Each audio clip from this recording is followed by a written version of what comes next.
Several years after privatizing Mumbai, Delhi, Hyderabad and Bangalore, on Tuesday, Ministry of Civil Aviation has come up with a new proposal to privatize 6 more airports. This latest 6 airports include the metro airports, which is Chennai and Kolkata, which has already been majorly upgraded and modernized with using public funds. So, in this latest rush for privatizing 6 airports, there are 3 parties.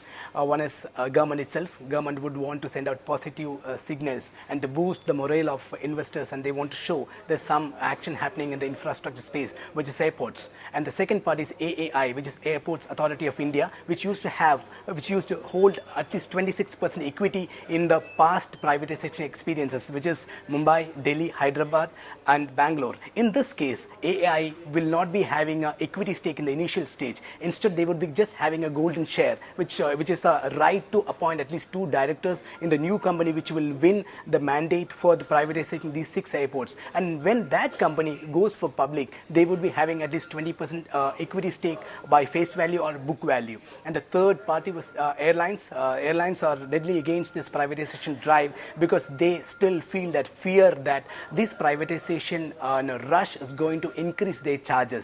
And they are just waiting and watching, and they are telling us that instead of going outright privatization, Airports Authority of India could have just appointed a management company to ensure that smooth running of the airports, so which will stop the increase in airports charges. And now Civil Aviation Ministry is telling us that they will finalize the modalities of this privatization once they get the responses from the prospective bidders, including various existing airports developers and various international companies. And then they will finalize the structure, the pattern of the privatization, and then they will issue the request for proposal. All 2 parties, which is AAI and the airlines and the airport developers, are waiting for RFP, which is going to decide the fate of privatizing the 6 airports, which is including Chennai and Kolkata.